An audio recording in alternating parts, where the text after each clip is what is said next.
ৰাস্তাত যে আমি গাঁতবিলাক দেখা পাওঁ এই গাঁতবিলাক যদি আপোনালোকে ফটো মাৰি এটা এপত দিয়ে পিডব্লিউডি ডিপাৰ্টমেণ্টে সেই এপটো চাই আৰু লগে লগে গাঁতবোৰ মাৰি দিয়ে কিমান ধুনীয়া লাগিব তেনেকুৱা এটা আমি এপ খুলিব পাৰো নেকি সমগ্ৰ ৰাজ্যখনত নহলেও গুৱাহাটী তেজপুৰ যোৰহাট ডিব্ৰুগড় শিলচৰ এই পাঁচখন চহৰত বাবে আৰম্ভণি পৰ্যায়ত আমি এটা এপ খুলিম যতে ৰাস্তা গাঁত দেখিছো আপোনালোকে তাৰ পৰাই ফটো তুলিব আৰু আপোনালোকে তাতেই সেই জায়গাটোৰ সংকেত দিব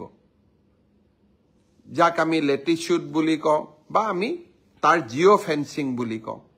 সেই জায়গাখিনিৰ জিঅ' ফেন্সিং কৰি দিয়াৰ লগে লগে পিডব্লিউ ডিপাৰ্টমেণ্টে এপটোত গম পাব অমুক জায়গাত ৰাস্তাৰ গাঁত হৈছে আৰু দুদিনৰ ভিতৰতে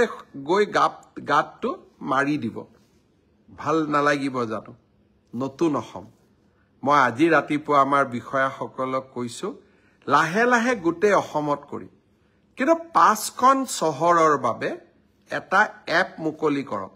যাতে যতেই ৰাস্তাত গাঁত দেখিব তাতে ৰাইজে ফটো তুলিব ৰাইজে লোক নিৰ্মাণ বিভাগক দিব আৰু লগে লগে গাঁতবোৰ গৈ আমি ধুনীয়াকৈ পথহলবিলাক নোহোৱা কৰি দিম মই ভাবো যে অহা বছৰ এপ্ৰিল মে মাহৰ মই 2 মাহ তেওঁলোকক সময় দিছো সুন্দৰ কৰি এপটো বনাই দিয়ক আৰু এদিন আমি সকলোৱে লগ হৈ এই এপটো লঞ্চ কৰিম শ্ৰদ্ধাৰ অসমবাসী ৰাইজ ৰাস্তাৰ কথা ওলাওতে মনলৈ ৰোড এক্সিডেন্টৰ কথা মনলৈ আহে যোৱা বছৰ 1-1-2024 পৰা 10-1-2024 লৈ পথ দুৰ্ঘটনাত 92 জন লোকৰ মৃত্যু হৈছিল এইবাৰ মই ৰাইজক আবেদন কৰিছিলো এজন যুৱকৰ মৃত্যুৱে এজন পিতৃৰ মৃত্যুৱে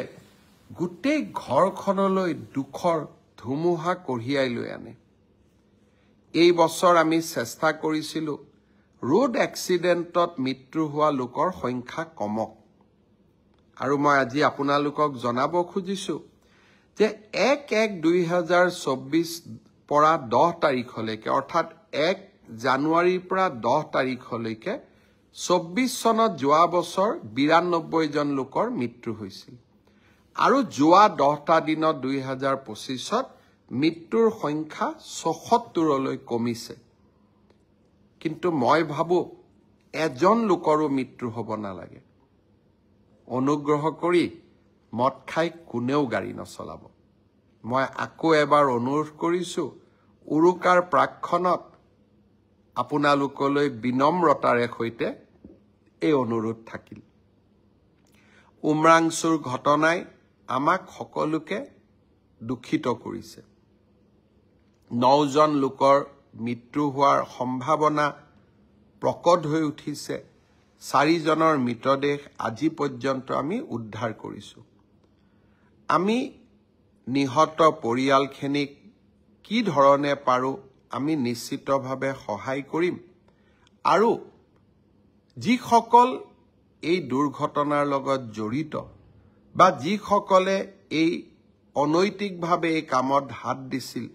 তেওঁলোকক আমি কঠোৰৰ পৰা কঠোৰতম শাস্তি দিম ৰাইজৰ ওচৰত সেয়া মোৰ প্ৰতিশ্ৰুতি থাকিল